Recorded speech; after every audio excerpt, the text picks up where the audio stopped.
Today's find is an American 25A excavator.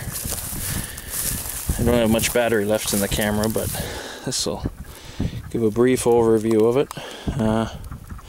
This machine hasn't run in 5 years from what the owner tells me. 6V53 Detroit in the back. It's got all manual controls. I just went down and checked it out a few minutes ago.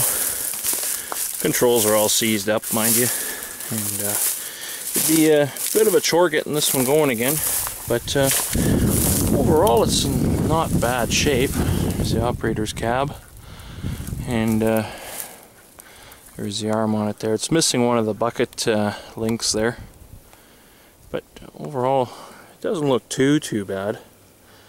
Tracks look half decent for what they are. They're the old style crawler crane undercarriage.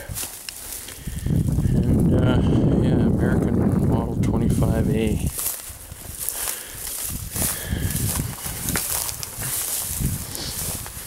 It's been sitting a while, that's for sure. Here's a view of the left side of her.